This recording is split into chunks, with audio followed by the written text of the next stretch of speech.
നമസ്കാരം. അതീവ ദുഃഖത്തോടു കൂടിയാണ് ഞാൻ ഈ വിവരം പറയുന്നത്. ജീവിതത്തിൽ ഒരിക്കലെങ്കിലും നമ്മളെ ഒരാൾ സഹായിച്ചിട്ടുണ്ടെങ്കിൽ, നമുക്ക് നേരത്തെ ഭക്ഷണം മേടിച്ച് തന്നിട്ടുണ്ടെങ്കിൽ, തളർന്നു വീണപ്പോൾ താങ്ങിയിട്ടുണ്ടെങ്കിൽ, കൈപിടിച്ച് നടത്തിയിട്ടുണ്ടെങ്കിൽ, നമ്മൾ ജീവിച്ചിരിക്കുന്ന കാലത്ത് അവരെ ഒന്ന് സ്മരിക്കുന്നത് വളരെ നല്ലതാണ്. കലിയുഗത്തിൽ സ്മരണകളില്ല, ചവിട്ടുപടികളാണ് മനുഷ്യർ, അല്ലേ? നമ്മളൊരാളെ സഹായിച്ചാൽ അവൻ നമ്മുടെ തോളിൽ ചവിട്ടിക്കയറി പോകുന്ന ചവിട്ടുപടികളാണ് മനുഷ്യൻ്റെ ജന്മങ്ങളായിട്ട് ഉണ്ട്. നമ്മൾ ഈ സിനിമകളിലൊക്കെ കാണുന്നത് പോലെ ഒരാളെ സഹായിക്കുന്നു.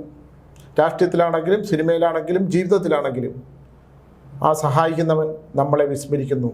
നമ്മുടെ ആപത്ത് ഘട്ടത്തിൽ നമ്മളെ കാണുമ്പോൾ പുറംതിരിഞ്ഞ് നടക്കുന്നു. പക്ഷേ എനിക്കതിന് കഴിയുന്നില്ല. എൻ്റെ മനസ്സ് ദുഃഖാവസ്ഥയിലാണ്. എനിക്കിന്നലെ ഉറങ്ങാൻ കഴിഞ്ഞില്ല. കാരണം എൻ്റെ ജീവിതത്തിൽ ഭീമ ജ്വല്ലറി എന്ന് പറയുന്ന ഒരു ജ്വല്ലറിയുമായിട്ടുള്ള ബന്ധം, അവരെന്നെ കൈപിടിച്ച് നടത്തിയ കാലം, എന്നെ വിശ്വസിച്ചിരുന്ന കാലം, അവർക്കൊപ്പം ഞാൻ ജീവിച്ചിരുന്ന കാലം എൻ്റെ ജീവിതത്തിലെ ഏറ്റവും സമ്പന്നമായ ഒരു കാലമാണ്. ഒരാളുടെ സുവർണലിപികളാൽ ഒരാളുടെ ജീവിതം രേഖപ്പെടുത്തണം എന്ന് പറഞ്ഞാൽ ഭീമ ജ്വല്ലറിയോടൊപ്പം ജീവിച്ച നാളുകളെക്കുറിച്ച് മാത്രമേ എനിക്ക് ഓർക്കാനുള്ളൂ. അങ്ങനെ ഓർമ്മകളിൽ ഞാൻ 2012 10-35 വർഷം ആ ഒരു എൻ്റെ സ്വന്തം ഗൃഹത്തിൽ ഞാൻ കയറി ചെല്ലുന്ന പോലെ 4 കടകളിലും, ആലപ്പുഴ ഒഴിച്ചിട്ടുള്ള കൊല്ലം ഒഴിച്ചിട്ടുള്ള എല്ലാ കടകളിലും എൻ്റെ സ്വന്തം ഗൃഹത്തിൽ ചെന്ന് കയറുന്ന പോലെ എവിടെയും കയറിപ്പോകാനുള്ള സ്വാതന്ത്ര്യമുണ്ടായിരുന്ന ഒരാളായിരുന്നു ഞാൻ. ജീവിതം എന്ന് പറയുന്നത് പേജുകളാണ്. ആ പേജുകൾ മറഞ്ഞു പോകും. ഒരിക്കൽ കൂടി നമുക്കത് വായിക്കാൻ ചിലപ്പോൾ കഴിയണമെന്നില്ല. എന്നാൽ 2012 ഞാൻ ഈ ബിസിനസ് ജീവിതം അവസാനിപ്പിച്ചു. പരസ്യ കമ്പനി ഞാനായിട്ട് അവസാനിപ്പിച്ചു. എൻ്റെ ആത്മീയമായ യാത്ര എൻ്റെ വിധിയിലൂടെ തുടങ്ങി. ഞാനിത് പറയാനുള്ളതിന് കാരണം, ഞാൻ ബാംഗ്ലൂർ ഭീമ തുടങ്ങുന്ന ബി കൃഷ്ണൻ എന്ന് പറയുന്ന അദ്ദേഹം ഭീമ ജ്വല്ലറിയിലെ ഏറ്റവും സ്നേഹസമ്പന്നനായ, എല്ലാവരും സ്നേഹസമ്പന്നന്മാരാണ്, എനിക്കൊരാളുമായിട്ട് അടുപ്പമില്ല, ആലപ്പുഴയായിട്ടുള്ള കാന്തൻ എന്ന് പറയുന്ന ആളുമായിട്ട്. ബാക്കി എല്ലാവരും തന്നെ സ്നേഹിക്കുകയും നമ്മളെ തിരിച്ചറിയുകയും നമുക്കൊപ്പം ഇരുത്തി ഭക്ഷണം തരികയും നമ്മുടെ എല്ലാ കാര്യങ്ങളിലും അവരുടെ എല്ലാ കാര്യങ്ങളിലും നമുക്ക് പങ്കെടുക്കാൻ പറ്റുന്നതിലൊക്കെ പങ്കെടുത്തിരുന്ന ഒരാളാണ്. വിധി ചിലപ്പോൾ നമ്മളെ മാറ്റിമറിക്കും.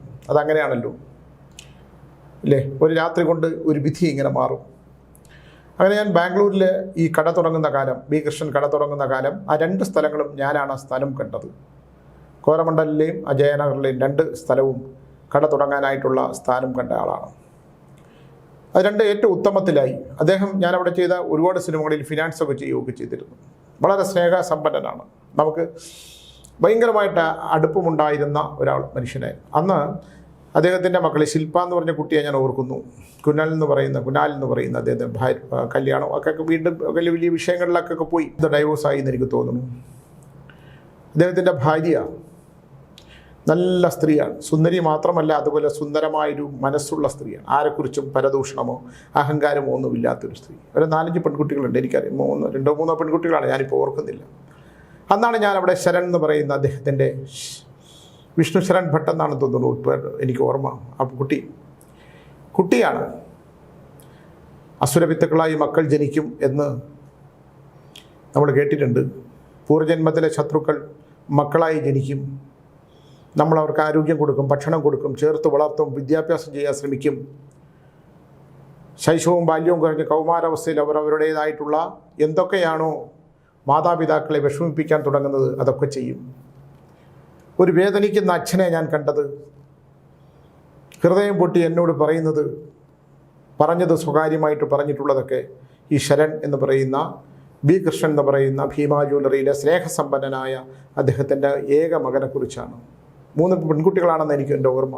ഇതിൽ ഒരു കുട്ടി മാത്രമേ ഉള്ളൂ, ശരൺ എന്നാണ് ഞാൻ അവനെ വിളിക്കാറ്. ഞാൻ കാണുമ്പോൾ അവൻ്റെ ചില കൗതുകമായിട്ടുള്ള ചോദ്യങ്ങൾക്ക്, പരസ്യങ്ങളെക്കുറിച്ചുള്ള ചോദ്യങ്ങൾക്ക്, പ്രോഗ്രാമിനെക്കുറിച്ചുള്ള ചോദ്യങ്ങൾക്കൊക്കെ എനിക്ക് കൗതുകം തോന്നിയിട്ടുണ്ട്. അവൻ എക്സ്ട്രാ ബ്രില്യൻ്റായിട്ട് എനിക്ക് തോന്നിയിട്ടുണ്ട്.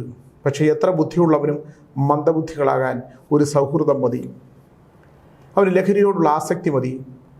അമിതമായ സമ്പത്ത്, കുന്നുകൂടുന്ന സമ്പത്തിൻ്റെ പുറത്ത് കിടന്നുറങ്ങുമ്പോൾ മഞ്ഞലോകത്തിൻ്റെ മനസ്സറിഞ്ഞവർ മനസ്സറിയാതെ പോകുന്നത്, സ്നേഹിച്ചവരുടെ മനസ്സറിയാതെ പോകുന്നത്, ഒപ്പം നിന്നവരുടെ മനസ്സറിയാതെ പോകുന്നതിൻ്റെ ഒരു വലിയ ദുരന്തമാണ് ഞാനിന്ന് ഒരു വാർത്തയിലൂടെ കേട്ടത്. എനിക്ക് വളരെ ദുഃഖം തോന്നി. ഞാൻ നിരാശനാണ്. മക്കളെയും മാമ്പൂക്കളെയും കൊണ്ട് കൊതിക്കരുതെന്ന് പഴയ ആൾക്കാർ പറയും. എന്തായാലും ഒരു ഘട്ടം കഴിഞ്ഞപ്പോൾ ഞാൻ അവിടെ 6-7 സിനിമ ചെയ്തു. അതിലൊക്കെ ഫിനാൻസ് ചെയ്യും. ഞാൻ അന്നത്തെ കന്നഡ പടങ്ങളൊക്കെ കണ്ടറിയാം. 100 ദിവസം ഓടി എൻ്റെ തന്നെ സിനിമകളാണ്. അതിൽ ഞാൻ ഭീമ ജ്വല്ലറിക്ക് ഭയങ്കര ഇമ്പോർട്ടൻസ് ഒക്കെ കൊടുത്തിട്ടുണ്ടായിരുന്നു. അദ്ദേഹത്തിന് അതൊന്നും ആവശ്യമില്ല, പണം ഞാൻ തിരിച്ചു കൊടുക്കും. അപ്പോൾ ഈ പയ്യൻ ഈ ശരൺ, അവൻ 2012 ശേഷം ഞാൻ അയാളെ കണ്ടിട്ടില്ല. പിന്നെ കേൾക്കുന്നൊരു വാർത്തയാണ്. ഈ കടകളെക്കുറിച്ചൊക്കെ പറയുമ്പോഴും ഒരു ദിവസം അദ്ദേഹം ഇത് മദ്യപിക്കുന്ന സ്വഭാവമുണ്ട്. എന്നെയും കൊണ്ട് പിന്നെ ബാറിലേക്ക് പോയി. ഞാനും ഏത് ബാറിൽ ഞാൻ മദ്യം എനിക്ക് താല്പര്യമില്ലാത്തതുകൊണ്ട് കഴിക്കാറില്ല. കഴിക്കുന്നതുകൊണ്ട് ദോഷമൊന്നും ഉണ്ടെന്ന്, അല്പം മദ്യം കഴിക്കുന്നതുകൊണ്ട് ദോഷമൊന്നും ഇല്ലാന്ന് വിചാരിക്കുന്ന ആളാണ് ഞാൻ. അപ്പോൾ അദ്ദേഹം നല്ലവണ്ണം മദ്യപിച്ചതിന് ശേഷം ബിയറേ കഴിക്കുള്ളൂ, ബി കിച്ചൻ എന്നാണ് നമ്മൾ വിളിക്കുന്നത്. എന്നോട് ചോദിച്ചു, ജ്യോതിഷം എല്ലാം പറയൂലേ, എൻ്റെ മകനെക്കുറിച്ച് എന്തോന്ന് പറയുന്നു, അവൻ നന്നാവോ നശിക്കുമോ? ഞാൻ ഒരു നിമിഷം നിശബ്ദനായി. എന്നിട്ട് ഞാൻ പറഞ്ഞു, കാരാഗൃഹവാസമാണ്. എന്ന് വെച്ചാൽ മലയാളം വലിയ പിടിയില്ല. എന്ന് വെച്ചാൽ എന്താണ്? ഒന്ന് ഈ മനസ്സിൻ്റെ കാരാഗൃഹത്തിൽ, ഇല്ലെങ്കിൽ തെറ്റുകൾ മൂലം കാരാഗൃഹത്തിൽ. ഇത് രണ്ടും അനുഭവിച്ചേ പറ്റും. എൻ്റെ ലക്ഷണം അതാണ്. അപ്പോൾ പുള്ളി പറയുന്നത്, അവൻ അന്ധകാലത്തെ മദ്യപിക്കുകയും പ്രശ്നമുണ്ടാക്കുകയും ഒക്കെ ചെയ്യുന്നതിൻ്റെ മാനസികമായ ഒരു പിതാവിൻ്റെ ദുഃഖം ഞാൻ മുമ്പിൽ കണ്ടു. ഞാനിത് പറയുന്നത്, നമ്മൾ സമ്പന്നത ഇങ്ങനെ വളരുമ്പോൾ, പ്രശസ്തിയും സമ്പന്നതയും ഉണ്ടാകുമ്പോൾ, ദുഃഖങ്ങൾ അറിയാത്ത മനുഷ്യർ, അവൻ സുഖലോലുപതയിലേക്ക് മക്കൾ പോകുമ്പോൾ, ഞാനിത് എല്ലാവർക്കും വേണ്ടിയിട്ടാണ് പറയുന്നത്. എന്നെ വിളിക്കുന്ന മാതാപിതാക്കൾ, ഇന്ന് രാവിലെ ഒരു അമ്മ വിളിച്ചപ്പോൾ ഞാനിത് പറഞ്ഞിട്ട് ഇതിലേക്ക് വരാം. ആ പയ്യൻ ഇന്ന് അവനോടൊപ്പം അവിടുത്തെ അവന് 6-7 കേസുണ്ട്, പോലീസ് കസ്റ്റഡിയിലാണെന്നാണ് പറയുന്നത്. ഈ ശരണിന് ഭീമയിലെ കിച്ചൻ്റെ മകൻ, ഒരേ ഒരു മകൻ, അവന് ഒരു ക്രിമിനലാണത്രേ. തകർന്നു പോയി എൻ്റെ മനസ്സ്. അവൻ ഹെറോയിൻ കേസിൽ ഒരു വലിയ കൃഷ്ണപ്പെട്ട ഒരുത്തനുമായിട്ട് ഹോട്ടലിൽ നിന്ന് പോലീസ് പിടിച്ചു. അന്താരാഷ്ട്ര ഈ മയക്കുമരുന്ന് കേസിൽ ഒരു പ്രതിയുമായിട്ട് ഇവനുള്ള ബന്ധം. ശരണാണ് ഈ ഉണ്ണികൃഷ്ണൻ എന്ന് പറയുന്ന ശബരിമലയിലെ മണ്ണും വിഗ്രഹങ്ങളും സ്വർണ്ണപ്പാളികളും അയ്യപ്പനെയും വിറ്റ് കാശാക്കാൻ ശ്രമിച്ച ഈ ഉണ്ണികൃഷ്ണൻ പെട്ടിയുടെ സുഹൃത്തായിരുന്നവനെന്നാണ് പറയുന്നത്. ഇത്തരം അധമ പ്രവർത്തനങ്ങൾ നടത്തി തേങ്ങയൊക്കെ അവിടെ സമർപ്പിച്ചു, ദുഷ്ടകർമ്മങ്ങൾ നടത്തുകയും ദുഷ്ടവൃത്തിയോടുകൂടി ജീവിക്കുകയും ചെയ്യുന്ന മനുഷ്യർ ശബരിമല തേങ്ങ അടിച്ചിട്ടോ തേങ്ങ കൊടുത്തിട്ടോ സ്വർണം കൊടുത്തിട്ടോ എന്ത് കാര്യം? ഇതുപോലുള്ള അധമന്മാരോടൊപ്പം കൂടി ആ ഒരു വലിയ ഒന്ന് ആലോചിക്കണം. ഭീമാ ഭട്ടർ എന്ന് പറയുന്ന ഒരാൾ ഒന്നുമില്ലായ്മയിൽ നിന്ന് ഒരു സ്വർണ്ണ ഭാര്യയുടെ ഒരു തുണ്ട് സ്വർണ്ണ കാൽപാദത്തിൽ കിടന്ന ഒരു കൊലുസിൽ നിന്ന് ഉണ്ടാക്കിയെടുത്ത വിശ്വസ്തതയുടെയും ആ പാരമ്പര്യം നിലനിർത്തേണ്ട ഈ തലമുറയെ നിലനിർത്തി. 3ാം തലമുറയെക്കുറിച്ച് ഞാൻ എപ്പോഴും പറയും. 3ാം തലമുറ വളരെ ശ്രദ്ധിച്ചില്ലെങ്കിൽ അവർക്ക് പിതൃക്കളെക്കുറിച്ച്, പിതാമഹന്മാരെ കുറിച്ച് അറിയില്ല. അവർ ചെയ്ത കഠിനാധ്വാനത്തെക്കുറിച്ച് അറിയില്ല. അവർ ചെയ്ത ത്യാഗത്തെക്കുറിച്ച് അറിയില്ല. അവർ അനുഭവിച്ച ബുദ്ധിമുട്ടുകളെക്കുറിച്ച് അറിയില്ല. അവർ സമ്പന്നതയിൽ വളർന്നു വീഴുന്നു. സമ്പന്നതയിൽ വളർന്നു വീഴുമ്പോൾ മറ്റുള്ളവരുടെ ബുദ്ധിമുട്ട്, സുഖവും ദുഃഖവും കണ്ണീരൊന്നും അവർക്ക് എന്താണെന്ന് അറിയില്ല. ഇഞ്ചക്ഷൻ, ഒരു ആശുപത്രിയിൽ ചെന്നാൽ പോലും അവർക്ക് കൊടുക്കുന്ന ഇഞ്ചക്ഷന് പോലും ഒരു സുഖം മാത്രമേ അവർ കണ്ടെത്താൻ പറ്റുള്ളൂ, അതുണ്ടാവുള്ളൂ. സമ്പന്നമായി ജീവിക്കുന്നത്. ഇപ്പം പറയാം, എനിക്ക് വേറൊരു സ്വർണ്ണക്കടയുണ്ട്, 5-6 സഹോദരന്മാരുള്ള ഭീകരടിയാണ്. ഇവിടെ പിന്നെ അതില്ല. എന്തെങ്കിലും പ്രോഗ്രാമിനാണെങ്കിൽ പോലും ഭീമാക്കാരെല്ലാം കൂടി ഒത്തുകൂടും. പിന്നെ അവർക്ക് വിശ്വാസത്തിൻ്റെ ഭാഗമുണ്ട്. ഇപ്പോൾ തിരുവനന്തപുരത്തെ കട തന്നെ കുറേ കാലം അതങ്ങനെ കെട്ടിയിട്ടിരുന്നു. ഒരു ദിവസം ഞാൻ ചോദിച്ചു, ഇത് എങ്ങനെയാണ്, ഇത് ചെയ്യുന്നില്ല, ചെയ്യണം എന്ന് പറഞ്ഞു. ഞാൻ പറഞ്ഞു, പൂജ പരിഹാരമൊന്നും വേണ്ട, ഒരു പശുവിനെ വാങ്ങിച്ച് അവിടെ കെട്ടിക്കൊള്ളാൻ പറഞ്ഞു. പശുവിൻ്റെ ചാണകവും ഗോമൂത്രവും വീണ് അവിടുത്തെ ദുരിതം തീർന്നപ്പോഴാണ് തിരുവനന്തപുരത്ത് ഭീമ. ഇപ്പോൾ അതിൻ്റെ പുറയിൽ ഓപ്പോസിറ്റ് പോത്തീസ് വന്നു, ഇപ്പുറത്ത് കല്യാൺ വന്നു. അപ്പോൾ ഒരു സ്ഥലത്തിന് പൂജ പരിഹാരങ്ങളല്ല, ചെറിയ ഒരു കാര്യം മതിയാവും. എന്തായാലും ആ മകൻ, അദ്ദേഹം പോയി. ഏറ്റവും വലിയ ഭാഗ്യം, ഈ മകൻ്റെ ദുരന്തം, ആകെയുള്ള ഏക മകൻ 3 പെൺകുട്ടികളാണെന്നാണ് എൻ്റെ ഓർമ്മ. നല്ല പെൺകുട്ടികളാണ്. ആ 3 പെൺകുട്ടികൾക്ക് ഇടയ്ക്ക് ജനിച്ച മകനെ ലാലിച്ചു വളർത്തി. അവൻ ബാംഗ്ലൂരിലെ ക്രിമിനൽ കേസിലെ പ്രതികളും ക്രിമിനൽ പശ്ചാത്തലമുള്ള ആൾക്കാരുമായിട്ട് ബന്ധമുണ്ടാക്കി. അവനിപ്പോൾ ജയിലിലാണെന്നുള്ള വാർത്ത ടൈംസ് ഓഫ് ഇന്ത്യയിലൊക്കെ വന്നു എന്നാണ് പറയുന്ന ഒരു വാർത്ത ഞാൻ കണ്ടു. എനിക്ക് വളരെ ദുഃഖിതനാണ് ഞാൻ അത്താര്യങ്ങൾ. നമ്മൾ സമ്പന്നന്മാരായ മാതാപിതാക്കളോട് എനിക്ക് പറയാനുള്ള, സമ്പന്നന്മാരായ മുതലാളിമാരോട് എനിക്ക് പറയാനുള്ളത്, എൻ്റെ അടുത്ത് ഭീമയിലെ ഗോവിന്ദനും പറഞ്ഞിട്ടുണ്ട്. അദ്ദേഹത്തിനൊന്നും കുഴപ്പമില്ല. അദ്ദേഹം ഗോവിന്ദൻ, ബിന്ദൻ, കാന്തൻ എന്നൊക്കെയാണ്. ഗിരിരാജൻ മൂത്തയാൾ. നമ്മളെ മനുഷ്യരോട് ഇവരൊക്കെ ഒരു കുഴപ്പമുള്ളവരൊന്നുമല്ല. ആ തലമുറ. നമ്മൾ പുതിയ തലമുറയിലേക്ക് വരുമ്പോൾ അവർ ദുഃഖങ്ങൾ, അപ്പോൾ എൻ്റെ അടുത്ത് ഗോവിന്ദണ്ണം പറഞ്ഞിട്ടുണ്ട്, പണ്ട് കാലത്ത് ഇവർ സ്കൂളിൽ നിന്ന് വരുമ്പോൾ തട്ടാന്മാരുടെ കൂടെ സ്വർണ്ണപ്പണിക്കാരുടെ കൂടെ ഇരുത്തി പഠിപ്പിക്കും. ഗോവിന്ദണ്ണൊക്കെ ഒരു പവൻ ഇങ്ങനെ കൊടുത്താൽ എത്ര പവൻ ഉണ്ടെന്ന് കണ്ണടച്ചുകൊണ്ട് പറയും എന്നാണ്. നല്ല മനുഷ്യരാണ്. ദൗർബല്യങ്ങളൊക്കെ മനുഷ്യർക്കൊക്കെ ഉണ്ടാവും, എല്ലാ മനുഷ്യനും ഉണ്ട്.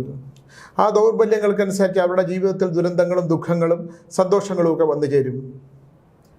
അത് നമുക്കൊന്നും ചെയ്യാൻ പറ്റില്ല. നമുക്കും ഉണ്ട് ദൗർബല്യങ്ങൾ. നമ്മളിവിടെ വന്നിരുന്ന ഇങ്ങനെ വേദാന്തം പോലെ ഇങ്ങനെ ആൾക്കാരുടെ ബുദ്ധിമുട്ടുകളും പ്രയാസങ്ങളും ഒക്കെ പറയുമ്പോൾ നമുക്ക് ദുരന്തങ്ങൾ, നമുക്ക് ദൗർബല്യങ്ങളില്ലേ, രഹസ്യ സ്വഭാവങ്ങളില്ലേ, അതൊക്കെ ഉണ്ട്, എല്ലാവർക്കും ഉണ്ട്. ഇതൊക്കെ ഇല്ലയെന്ന് പറഞ്ഞ് മുഖം മൂടിയിട്ട് വലിയ വേദാന്തോ ഉപനിഷത്തൊന്നും പറഞ്ഞിട്ടൊന്നും ഒരു കാര്യമില്ല. എല്ലാവർക്കും ഉണ്ട്. മനുഷ്യനല്ല, മനുഷ്യരാണോ അവന് നിഗൂഢമായ രഹസ്യങ്ങളും സത്യങ്ങളും സ്വകാര്യതകളും ഉണ്ട്. എന്തായാലും ദുഃഖിപ്പിക്കുന്ന ആ വാർത്ത, സമ്പന്നത കൊണ്ട് മഞ്ഞലോക സ്വർണം എന്ന് പറയുന്ന, ഞാൻ എപ്പോഴും പറയുന്നൊരു കാര്യമുണ്ട്. ഞാനൊരു സ്വർണ്ണത്തിലെ നാഗത്തിനെ ധരിച്ചിട്ടുണ്ട്. സ്വർണം പതിയിരിക്കുന്ന സ്ഥലമാണ്. കലിയുഗത്തിൽ കലിക്ക് വലിയ പ്രാധാന്യമുണ്ട്. സ്വർണം ഇരിക്കുന്നിടത്തെല്ലാം കലി ഉണ്ടാവും. അതുരുക്കിയാൽ കറുപ്പാണ്, കറുത്ത് കരിക്കട്ടയാണത് സ്വർണം. മഞ്ഞലോഹത്തിൻ്റെ മനസ്സറിഞ്ഞു പോയതുകൊണ്ടും മഞ്ഞലോഹം കൊടുക്കുന്ന ദുഃഖം എന്താണെന്ന് തിരിച്ചറിഞ്ഞതുകൊണ്ടും ഉണ്ടായിരുന്ന മഞ്ഞലോഹം അല്ല. അന്ന് പണ്ട് ആൾക്കാർ സുനിൽ പരമേശ്വരനെ തൂക്കി വിറ്റ ഒരു 19 ലക്ഷം രൂപ കിട്ടുന്നു. കംപ്ലീറ്റ് ഡയമണ്ട് സ്വർണ്ണം അതൊക്കെ വരുന്ന കോഴിക്കോട് കൊടുത്തു. ഒരു കോഴിക്കോട് കിഷോർ എന്ന് പറഞ്ഞ ഒരാൾക്ക് ഞാൻ എൻ്റെ കണ്ണട, സ്വർണ്ണ കണ്ണടയും 2 ഡയമണ്ട് സ്വർണ്ണ കണ്ണടയും സ്വർണ്ണ വാച്ചും കൂരി കൊടുത്തു. കിടക്കാൻ സ്ഥലം തന്നു, ഭക്ഷണം തന്നു. പിന്നെ എന്നെ കൊല്ലാൻ നടന്ന വലിയ ശത്രുക്കളും എൻ്റെ ആശ്രമം നശിപ്പിക്കാനൊക്കെ ശ്രമിച്ചെങ്കിലും കിടന്നതിൻ്റെ നന്ദിയുണ്ട്. അവിടെ കിടന്ന് ഭക്ഷണം തന്നു. എല്ലാവരും ഇറക്കി വിട്ടപ്പോൾ കിടക്കാൻ സ്ഥലം തന്നു, കഴിക്കാൻ ഭക്ഷണം തന്നു. എൻ്റെ നന്ദി സ്മരണയായിട്ട് വിട്ടു. ബാക്കി കേസും വഴക്കൊക്കെ ഉണ്ട്. അത് ഞാൻ എന്നോട് കാണിച്ചതിനൊക്കെ ഞാൻ ഇതൊക്കെ ചെയ്യുകയൊക്കെ ചെയ്യും. അതൊക്കെ നമ്മളുടെ മനുഷ്യൽ തന്നെ ഉണ്ടാകുന്നതാണ്. എന്തു നേടി മനുഷ്യൻ? AC മുറിയിൽ ഇരുന്നത് കൊണ്ടും AC കാറിൽ യാത്ര ചെയ്തുകൊണ്ടും മനസ്സിന് ശാന്തി ഇല്ലെങ്കിൽ മനസ്സ് തണുക്കണ്ടേ? നമ്മുടെ മനസ്സ് തണുക്കാൻ എന്താ ചെയ്യുക നമ്മൾ? അഗ്നി പോലെ കത്തുന്ന മനസ്സ്, അഗ്നി പോലെ കത്തുന്ന തലച്ചോറ്, സന്താനങ്ങൾ, അച്ഛനമ്മമാർ ഫോൺ വിളിക്കും, നീ എവിടെ എന്ന് ചോദിക്കുമ്പോൾ അവൻ കൂട്ടുകാരോടൊപ്പം സന്ധ്യയായിട്ടും വീട്ടിൽ കയറിയില്ലെങ്കിൽ, അവൻ നഗരത്തിലെ ഗുണ്ടകൾക്കൊപ്പം മയക്കുമരുന്ന് മാഫിയോടൊക്കെ നിൽക്കുകയാണെങ്കിൽ, പിതാവിനുണ്ടാകുന്നത് വളരെ കുറവാണ്. മാതാപിതാക്കൾക്കുണ്ടാകുന്ന അഗ്നി, ആ അഗ്നിയിൽ സ്വയം വെന്തുരുകി പോകുന്ന എത്രയോ പേർ. എന്നെ വിളിക്കുന്ന എത്രയോ മാതാപിതാക്കളുടെ ദുഃഖം, ദുരിതം. ഞാനിന്ന് രാവിലെ ഒരു അമ്മ എന്നെ വിളിച്ചപ്പോൾ ഞാൻ പറഞ്ഞു, മകളെ കാനഡയ്ക്ക് അയക്കാൻ. എന്തിനാ ഇന്ത്യയിലില്ലാത്തതും കേരളത്തിലില്ലാത്തതും എവിടെയെങ്കിലും ഉണ്ടോ? കാനഡയിൽ നിന്നുള്ള ആൾക്കാർ ഇങ്ങോട്ട് വിളിച്ചിട്ട് അവിടെ ജീവിക്കാൻ നിവൃത്തിയില്ലാതെ വിളിക്കുക. കുട്ടികളെ ഇവിടെ പഠിപ്പിച്ചൂടെ, ഇവിടെ വിദ്യാഭ്യാസം ചെയ്യിപ്പിച്ചൂടെ, ഇവിടെ കിട്ടൂല. എന്തിനാണ് ആ വിദേശത്തൊക്കെ അയക്കുന്നതിൻ്റെയൊക്കെ കാലങ്ങൾ കഴിഞ്ഞു. മക്കൾ അകലത്തിൽ പോകുന്തോറും അവർക്ക് സൗഹൃദങ്ങളുണ്ടാകും. ഇതൊന്നും മോശമെന്നല്ല ഞാൻ പറയുന്നത്. നമ്മൾ കുട്ടികളെ നമ്മുടെ കൺമുമ്പിൽ പഠിപ്പിക്കൂ എന്ന് വെച്ച് കുട്ടികൾ ഉത്തമമാവണം എന്നില്ല. ഇന്നത്തെ കാലം വേറെയാണ്, കാലഘട്ടം മാറിപ്പോയി. നമ്മളിത് പറയുമ്പോൾ ഞാനിപ്പോൾ ഈ കഴിഞ്ഞ ദിവസം ഒരു ഭാര്യ എന്നെ വിളിച്ചു, സ്വാമി സമയമുണ്ടോ? ഞാൻ പറയൂ, അതെ എൻ്റെ ഭർത്താവ് വന്നാൽ സംസാരിക്കാൻ പറ്റില്ല. ഞാൻ അതെന്താ? അദ്ദേഹത്തിൻ്റെ ഒന്നും ഇഷ്ടമില്ലെങ്കിൽ നിങ്ങൾ വിളിക്കണ്ട. അല്ലെ, എനിക്ക് ഒരുപാട് പ്രശ്നമുണ്ട്. ഉണ്ടാവുമല്ലോ, ദൈവവിശ്വാസമില്ലാതെയും കർമ്മങ്ങൾക്കും മൂല്യങ്ങളില്ലാതെയും പണവും മദ്യവുമാണ് ജീവിതത്തിലെ ഏറ്റവും വലുതെന്നും ഭൗതിക സുഖങ്ങളാണ് ഏറ്റവും വലുതെന്ന് വിചാരിച്ച് കൂടെ പണമൊക്കെ ജനത്തിന് കിട്ടും. അങ്ങനെ ധാരാളിയായി ജീവിക്കുന്ന തൻ്റെ ഭാര്യയായിട്ട് ജീവിക്കാൻ നിങ്ങൾ വിധിയുള്ളിടത്തോളം കാലം നിങ്ങൾക്ക് രഹസ്യമായിട്ട് സംസാരിക്കാനേ പറ്റൂ. പിന്നെ അങ്ങനെ വിളിച്ചൊന്നും പരിഹാരമൊന്നും ഇല്ല. ഇപ്പോൾ ഒന്നിനും പരിഹാരങ്ങളൊക്കെ ചെയ്താൽ ചിലപ്പോൾ വലിച്ചേക്കാം, അത്രയും പറയാൻ പറ്റൂ. അല്ലാതെ ഇപ്പം നാളെ ഇന്ന് ഉടൻ റെഡിയാവുമെന്നൊന്നും പറഞ്ഞ് യാതൊരുവിധ പരിഹാരങ്ങളുമില്ല. മക്കളെയും മാമ്പുക്കളെയും കണ്ട് കൊതിക്കരുതെന്നും മനസ്സിൻ്റെ ശാന്തിയാണ് പ്രധാനമാണ് എന്ന് പറഞ്ഞതുകൊണ്ടും കുന്നുകൂടുന്ന സമ്പത്തിനപ്പുറത്ത് മനഃശാന്തിയും മനസ്സമാധാനമായിട്ട് ഉറങ്ങാൻ കഴിയണമെന്നും സമ്പത്ത് തരുന്ന നല്ല സമ്പത്തല്ലെങ്കിൽ അതിൻ്റെ ദുഃഖവും കണ്ടില്ല. സ്വർണത്തിനകത്ത് കിടക്കുന്ന എനിക്കറിയാവുന്ന ഒരു സ്വർണ്ണ മുതലാളിമാർക്കും സമാധാനം ഉണ്ടാകട്ടെ എന്ന് ഞാൻ പ്രാർത്ഥിക്കുവാണ്. മക്കളോ കൊച്ചുമക്കളോ എങ്കിലും ഒരാൾ പിഴച്ചു പോകും. എൻ്റെ അറിവിൽ എല്ലാവരും ഒന്നുമില്ല, എനിക്കറിയാവുന്ന ഒരുപാട് പേര് അങ്ങനെ ആവുന്നുണ്ട്. മക്കളെ അനുഭവിക്കാനുള്ള യോഗം, കൊച്ചുമക്കളെ അനുഭവിക്കാനുള്ള യോഗം. എനിക്ക് ആ മരിച്ചുപോയ കൃഷ്ണൻ എന്ന് പറയുന്ന കിച്ചൻ നമ്മൾ വിളിക്കണേ, കിച്ചൻ എന്നാണ് വിളിക്കുക. അദ്ദേഹത്തിൻ്റെ മുഖം എനിക്കിപ്പോഴും ഓർമ്മയുണ്ട്. ഏക മകൻ മയക്കുമരുന്ന് മാഫിയയുടെ കയ്യിൽപ്പെട്ട് ഗുണ്ടായിസം, ഓരോ പയ്യൻ അവിടെ നിന്ന് എന്തോ സ്വർണ്ണം കവർന്നു എന്ന് പറഞ്ഞ് അവനെ തട്ടിക്കൊണ്ട് ഇടിച്ചതിന് കേസ്. അവൻ ബാംഗ്ലൂർ എന്ന് പറയുന്ന നഗരത്തിലെ ഒരു ക്രിമിനൽ കേസിൽ ഒരു ക്രിമിനലാണെന്നും അവൻ ജയിലിലാണെന്ന് പറഞ്ഞപ്പോൾ ഒരു നിമിഷം ഞാൻ സ്തംഭിച്ചു പോയി. ഞാൻ ആ ദുഃഖം, അതെൻ്റെ ഉള്ളിലടങ്ങിയ ദുഃഖമാണ്. ഞാൻ വീട്ടിൽ പോയി ഭക്ഷണം കഴിക്കുകയും എന്നെ ഹൃദയത്തോട് ചേർത്ത് പിടിച്ച ഒരാളാണ് ആ മനുഷ്യൻ. ആ മനുഷ്യൻ ഈ ഭൂമിയിൽ നിന്ന് പോയല്ലോ, ഇതനുഭവിക്കാൻ, ഈ ദുഃഖം കാണാൻ അദ്ദേഹത്തിന് ഈ ഭൂമി ഇല്ലാതെ പോയല്ലോ എന്നുള്ള സന്തോഷം എനിക്കുണ്ട്. ഇത് കാണണ്ടേ, സ്വന്തം മകനെ എല്ലാം ഉണ്ട് ഇല്ലേ, ആ ഉള്ള മകനെ കൊണ്ടുവന്ന് ജയിലിൽ, അതാ ബാംഗ്ലൂർ പോലുള്ള ഒരു ജയിലിൽ കൊണ്ടിട്ടേക്കാണ്. ഇപ്പോൾ പത്രങ്ങളിലെല്ലാം വന്നു എന്നാണ് വാർത്ത. എനിക്ക് ആ വാർത്ത താങ്ങാൻ കഴിഞ്ഞില്ല. ഇത് ഒരുപാട് സമ്പന്നന്മാരായ മുതലാളിമാർക്ക്, ദുഃഖങ്ങൾ അറിയിക്കാത്ത മക്കളെ വളർത്തുന്ന വലിയ സമ്പന്നന്മാർക്ക് ഇതൊക്കെ കേട്ടാൽ പുറംകാല് കൊണ്ടടിച്ച് സ്വാമിയെ 4 ചീത്തയും പറഞ്ഞ് തന്തയ്ക്കും വിളിച്ചിട്ട് പോണവരുണ്ട്. മഹാരഥന്മാർ. സമ്പത്താണ് ജീവിതത്തിലെ ഏറ്റവും വലിയ ബാച്ച് തുറന്ന് കണ്ണിലിങ്ങനെ പൈസ തൊട്ട് വയ്ക്കുന്ന ഒരുപാട് പേരെ എനിക്കറിയാം. പണക്കെട്ടുകളാണ്, സ്വർണ്ണക്കെട്ടുകളാണ് ജീവിതം എന്ന് വിചാരിക്കുന്നത് കൊണ്ടല്ലേ ഇവിടെ ശബരിമലയിൽ ഇത്തരം കാര്യങ്ങളൊക്കെ നടന്നത്. പത്മകുമാർ എന്ന് പറയുന്ന ദേവസ്വം ബോർഡ് പ്രസിഡന്റ് മകനെ യോഗദണ്ഡ് കൊണ്ടുപോയി സ്വന്തം മകന് തന്നെ കൊടുത്തു. എന്താണ് യോഗദണ്ഡെന്ന് അദ്ദേഹത്തിന് അറിയോ? അതിൽ സ്പർശിച്ചാൽ 3 തലമുറ നശിക്കാൻ അത് മാത്രം മതി. കാരാഗൃഹവാസത്തിന്, മനോദുഃഖത്തിന്. അയ്യപ്പൻ്റെ ശക്തി നമ്മളത് അറിയണം. ഇതെല്ലാം കണ്ടില്ലേ, ഇതെല്ലാം കളിക്കുന്ന അയ്യപ്പനാണ്. നിങ്ങൾക്കറിയോ, പണ്ട് വർഷങ്ങൾക്ക് മുമ്പ് അവിടെ ഒരു കുടുംബമുണ്ട്. ഞാൻ അവൻ്റെ പേരൊന്നും ഞാൻ പറയുന്നില്ല. എന്തിനാണ് നമ്മൾ പോയി പിന്നെ മുഖം കഴുകേണ്ടി വരും, ഇല്ലെങ്കിൽ വാ കഴുകേണ്ടി വരും. അയ്യപ്പ വിഗ്രഹത്തിനകത്തിരിക്കുന്ന ആ ഒരു മഹാരഥൻ അയ്യപ്പൻ്റെ വിഗ്രഹത്തിൻ്റെ പുറകിൽ മദ്യം ഒഴിച്ചു കുടിച്ചുകൊണ്ട് അതിനകത്തിരിക്കുന്നത്. ഏതോ ഒരു വലിയ വനിതാ ഗുണ്ടയുടെ മുമ്പിൽ നഗ്നനായി ശരീരം മുഴുവൻ രക്ഷാത്തകിട് കെട്ടി നഗ്നനായി നിന്നുന്ന ഒരു വലിയ മഹാനുണ്ടായിരുന്നു. അയ്യപ്പൻ്റെ വലിയ ആളാണ്. ശബരിമല ക്ഷേത്രത്തിൽ അവിടെ കിട്ടുന്ന നടപ്പടിയും പണവും എല്ലാം കൊണ്ടുവന്നു ഈ വേശ്യാലയത്തിൽ കൊടുക്കുകയും ഈ ഗുണ്ടകളുടെ പിടിയിൽപ്പെട്ടിട്ട് അവസാനം നാണമില്ലാതെ പത്രത്തിൽ പടവോട് വന്ന് പിടിച്ച് നിർത്തി ഫോട്ടോയൊക്കെ എടുത്ത് അവിടെ ചെന്നിട്ടല്ലേ അവരതൊക്കെ ചെയ്തത്. അവരെ എന്തിനു കുറ്റം പറയണം? അപ്പോൾ അർഹതയില്ലാത്ത, ആ കുടുംബത്തിൽ ജനിച്ചതുകൊണ്ട് മാത്രം അർഹതയില്ലാതെ പോയ ഏതോ തൃക്കൊടിത്താനോ ഏതോ ഒരു അമ്പലത്തിൽ കൊടിമര വഹിച്ച് കട്ടിലുണ്ടാക്കിയിട്ട് അവിടെ പെണ്ണുങ്ങളെ കൊണ്ട് വ്യഭിചരിക്കുന്ന ഏതോ ഒരുത്തരുണ്ടായിരുന്നു പറയാൻ കേട്ടു. അങ്ങനെ ഉണ്ടായിരുന്നെങ്കിൽ ഇതൊക്കെ എൻ്റെ കേട്ടുകൽവിയാണ്, ഒന്നും ശരിയാവണമെന്നില്ല. അങ്ങനെയുള്ള മനുഷ്യർ ഭഗവാന്റെ അടുത്ത് നിൽക്കുമ്പോൾ കുറച്ച് കഴിയുമ്പോൾ ഭഗവാൻ എന്തു ചെയ്യും? പരീക്ഷണത്തിന് വിധേയരാക്കും. പരീക്ഷണത്തിന് വിധേയരാക്കുമ്പോൾ താങ്ങാനുള്ള ശക്തി നിങ്ങൾക്കുണ്ടോ? ഉണ്ണികൃഷ്ണൻ പോറ്റി തനിക്കുണ്ടോ അത്? താൻ ജയിലിൽ കിടന്നോ, ഇവിടുത്തെ കോടതി നിയമം ഒന്നുമല്ല തന്നെ ശിക്ഷിക്കാൻ പോണേ. താനിങ്ങനെ വെളുപ്പിന് ഇങ്ങനെ ഉറച്ചു നിന്ന് ഞാനെല്ലാം കോടതിയോട് പറഞ്ഞിട്ടുണ്ട്, കോടതിയിലിരിക്കുന്ന കേസല്ലേ, ഞാൻ നിയമത്തോട് നിങ്ങളോട് സംസാരിക്കുന്നില്ല എന്നൊക്കെ വലിയ വേയിൽ ഇറക്കിയില്ലേ. താൻ ചെയ്തതിൻ്റെ പാപം അനുഭവിക്കാൻ പോകുന്നത് താനല്ല, തൻ്റെ സന്താന പരമ്പരകൾ. അയ്യപ്പന് സ്വർണവും വേണ്ട, സ്വർണ്ണപ്പാളിയും വേണ്ട, സ്വർണ്ണ വിഗ്രഹവും വേണ്ട. അയ്യപ്പൻ അവിടെ ചെന്നിരിക്കുമ്പോൾ ഇതൊക്കെ ഉണ്ടാവുമെന്ന് വിചാരിച്ചാണോ? വനത്തിൽ പോയിരുന്ന് കാട്ടുമൃഗങ്ങൾ, ഘോര കാട്ടുമൃഗങ്ങളുടെ നടുവിൽ പോയിട്ട് അവിടെ ഇരുന്നത് തനിക്ക് ചുറ്റും സ്വർണ്ണപ്പാളികൾ ഉണ്ടാവുമെന്ന് വിചാരിച്ചാണോ? അല്ലെങ്കിൽ അവിടെ പണം എടുക്കുമ്പം അവിടെ നറുക്കിട്ടെടുക്കുന്നവൻ്റെ പൈസയും ബാങ്കിൽ ലക്ഷക്കണക്കിന് ദൈവവിശ്വാസം ഉണ്ടോ ഇല്ലയോ എന്നൊക്കെയുള്ള രണ്ടാമത്തെ കാര്യം. അത്തരത്തിലുള്ള ഈ വൃത്തികേടുകൾ ഞാൻ ചോദിച്ചേ, ബാക്കി ഒരു സമുദായങ്ങൾക്കും ഉണ്ടാവുന്നില്ലല്ലോ. ഹൈന്ദവ സംസ്കാരത്തിൻ്റെ ജീർണത ബാധിച്ചു പോയതുകൊണ്ട് വിശ്വാസമില്ലാത്തവർ ഭരണതലത്തിൽ വരികയും വിശ്വാസമില്ലാത്തവർ ദേവസ്വം ബോർഡിൻ്റെ അധികാരത്തിൽ വരികയും ഭഗവാനെ തൊഴാൻ പോലും ഇഷ്ടപ്പെടാതെ ഇങ്ങനെ തൊഴാൻ പിടിക്കാത്ത അടിയിലൂടെ പണം വാങ്ങാൻ മാത്രം അവിടെ കാത്തു നിൽക്കുന്ന മഹാരഥന്മാരുണ്ട്. ഞാനൊരു രാഷ്ട്രീയ പാർട്ടിയും പറ്റി പ്രത്യേകിച്ചൊന്നും പറയുന്നില്ല. ഭഗവത് സന്നിധിയിൽ പോയി നിന്ന് പണം പറ്റിയവരൊക്കെ തന്നെ അനുഭവിക്കാൻ പോകുന്ന മഹാവിപത്തുകളും മഹാദുഃഖങ്ങളും മഹാദുരിതങ്ങളും വംശദോഷങ്ങളും കിടന്ന് പണ്ടൊരു മാധവൻ നായർ ഒരാളുണ്ടായിരുന്നു. അദ്ദേഹം അവസാനകാലം വളരെ ദുരിതപ്പെട്ട് മരിച്ചു എന്ന് ഞാൻ കഴിഞ്ഞ എപ്പിസോഡ് കഴിഞ്ഞതിന് ശേഷം അദ്ദേഹത്തിൻ്റെ കുടുംബത്തിലുള്ള എന്നെ വിളിച്ചു പറഞ്ഞു. വളരെ കാലം ബോധമില്ലാതെ കൈകാലുകളൊക്കെ മുറിച്ച് കിടന്നെന്നോ എന്തൊക്കെ, ഞാനത് കേൾക്കാൻ നിന്നില്ല. ദേവസ്വം ബോർഡുമായിട്ട് ബന്ധപ്പെട്ടുള്ള വലിയ ഉദ്യോഗസ്ഥനായിരുന്നു. ആരോ പറയുന്നോട്ട് എടുക്കാൻ പറഞ്ഞിട്ടുണ്ടെന്ന്. അയ്യപ്പൻ ഇവിടെ കൊണ്ട് നാക്കിയത് പൂർവ്വജന്മ സുഹൃതം കൊണ്ട് കുറേ പണം ഇവിടുന്ന് എടുത്തുകൊണ്ട് പോകാൻ കൊണ്ടാക്കിയെന്ന് അവിടുത്തെ ഏതോ പ്രസിഡന്റോ നേതാവ് ആരാണ്ട് പറഞ്ഞു. എന്തൊരു കഷ്ടമാണ് നമ്മുടെ അവസ്ഥ.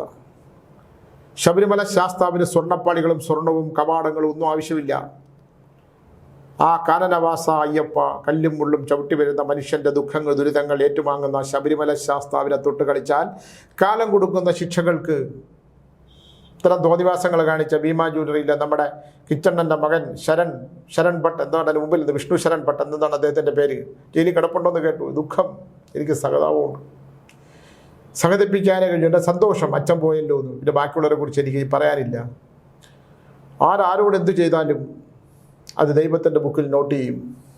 അർഹതയില്ലാത്ത പണം സമ്പാദിച്ചു കൂട്ടിയാൽ, അർഹതയില്ലാത്തത് നമ്മൾ നേടാൻ ശ്രമിച്ചാൽ, അന്യൻ്റെ മുതൽ സ്വന്തമാക്കാൻ ശ്രമിച്ചാൽ, അച്ഛനമ്മമാർ ഈ അടുത്ത കാലത്ത് ഒരു അമ്മ പറഞ്ഞു അല്ലേ, വിരൽ പതിപ്പിച്ച് സഹോദരി പറഞ്ഞു അല്ലേ, വിരൽ പതിപ്പിച്ച് സഹോദരൻ പ്രമാണം സ്വന്തമാക്കി കൊണ്ടുപോയി, അവൻ കൊണ്ടുപോട്ടെ എന്ന്. ഞാനും അങ്ങനെയൊക്കെ വിചാരിക്കുന്ന ആളാണ്. ഭൂമിയോ സ്വത്തോ സവണമോ സമ്പാദമോ ഒന്നും ഈ ഭൂമിയിൽ നമുക്ക് കൊണ്ടുപോകാൻ കഴിയില്ല. ശരീരം പോലും, ഈ ജീർണിച്ച് നശിച്ചു പോകുന്ന ശരീരം, ഞാൻ പലവട്ടം പറഞ്ഞിട്ടുണ്ട്, ഈ ഭൂമിയിൽ ഇട്ടിട്ട് പോകുന്ന നമുക്കൊന്നും സ്വന്തമല്ലാത്ത, സ്വന്തം ശ്വാസം പോലും നമുക്ക് സ്വന്തമല്ല എന്നിരിക്കെ നമ്മൾ ആർത്തി പൂണ്ട്, എന്തിനോ വേണ്ടി ആർത്തി പൂണ്ട് ഭ്രാന്തി പിടിച്ച് നടക്കുന്ന, ബന്ധുക്കളും ബന്ധുത്വങ്ങളും ഇല്ലാതാക്കാൻ ശ്രമിക്കുന്ന, സ്നേഹവും സ്നേഹസമ്പന്നതയും ഇല്ലാതാക്കാൻ ശ്രമിക്കുന്ന ഒരു വലിയ തലമുറയ്ക്കുള്ളിൽ വന്ന് പെട്ടുപോയതിൻ്റെ ദുഃഖവും ദുരിതവും നമ്മളും കൂടെ അനുഭവിച്ചേ പറ്റൂ. എല്ലാ ദുഃഖങ്ങളും താങ്ങാനുള്ള ശക്തി ഈശ്വരൻ ഒരിക്കൽ കൂടി തരട്ടെ. നമ്മൾ ഇന്നും ജീവിച്ചിരിക്കുന്നു എന്നുള്ള ബോധം നാളെ ഉണ്ടോ എന്നറിയില്ല. ഇന്ന് കേൾക്കുന്ന കുറേ ദുഃഖങ്ങളും ആയിട്ട് ഞാൻ വീണ്ടും വരാം.